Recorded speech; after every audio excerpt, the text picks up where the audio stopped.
मेरी मैनेजमेंट तो मेरे घर से चलती है। वो कह रहा था भाभी जी आती दिखे तो अपना लो और जाने दो। एक बार आदमी का ब्याह हो जाता है उसके बाद जो भी आती है मन करता है माता चली जाती। सच बता रहा हूँ सर, ऐसे ऐसे सवाल करती है दुनिया में, कोई माइका लाल उनके जवाब नहीं दे सकता।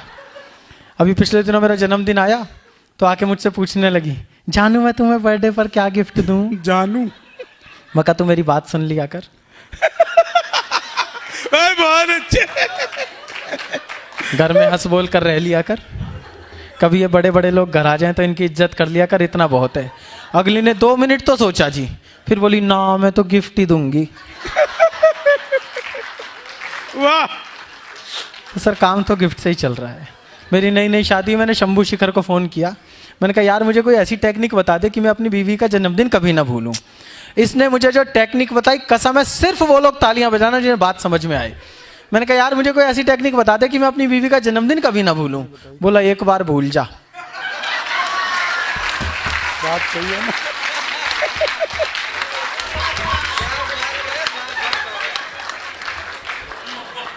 तो फिर अगले साल से तो तू रिमाइंडर लगा के याद रखेगा। आजकल इन्होंने एक नया टोटका निकाला है तिवारी जी। जब इनका घूमने फिरने का मूड हो, आउटिंग पे जाने का मूड हो, पिकनिक मनाने का मूड हो, तो आध्यात्मिक बहाना ढूंढ के लाती हैं। आध्यात्मिक? मैंने वैष्णो देवी के दर्शन बोल रखे हैं। पट्टा मना नहीं कर सकता साहब। एक दिन कटरा लेके जाएगा, 4 दिन खुद काटड़ा बन के पटनी टॉप घुमाता फिरेगा। मैं इस देश के सभी देवी देवताओं का हाथ जोड़कर धन्यवाद करता हूं साहब, एक भी देवता विदेश में नहीं बसा। हाँ वरना कभी भी कह सकती थी मैंने लंदन वाले भैरू जी की जोत बोल रखी है। आदमी भैरू जी की जोत जलवाने के चक्कर में खुद बजरंगी हो लेता। लेकिन हम पतियों को कष्ट झेलने आते हैं साहब। हम भी कभी भी कह सकते थे हमने बैंकॉक वाली देवी के दर्शन बोल रखे। हाय हाय क्या बात है, वाह वाह वाह वाह, बहुत अच्छे भाई वाह। पवित्र स्थलों का नाम लेने से क्या ऊर्जा का संचरण होता है। बैंकॉक एक पवित्र तीर्थ स्थल का नाम है। वहाँ प्राणी जाता है, एक सिद्धपीठ के दर्शन करता है, उसका मन पवित्र हो जाता है।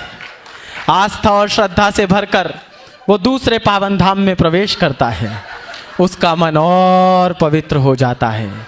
4-5 आश्रमों का विचरण करने के बाद वो इतना निश्चल हो जाता है, पूरे थाईलैंड में उसी अवस्था में घूमता है जिस अवस्था में धरती पर आया हुआ है। वाह वाह वाह वाह वाह, क्या बात है भाई वाह, जिंदाबाद।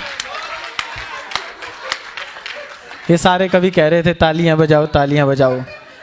मेरे काव्य पाठ के दौरान आप तालियां बजाओ या मत बजाओ, मेरा कुछ नहीं बिगाड़ सकते। सच बता रहा हूं तिवारी जी, मेरी नई नई शादी हुई, 4 दिन बाद मैं घर से बाहर निकला तो एक बिल्ली मेरा रास्ता काट गई। मैं रुक गया, वो बिल्ली वापस लौट कर आई, बोली तेरी शादी हो गई, अब इससे बुरा तेरे साथ क्या होगा।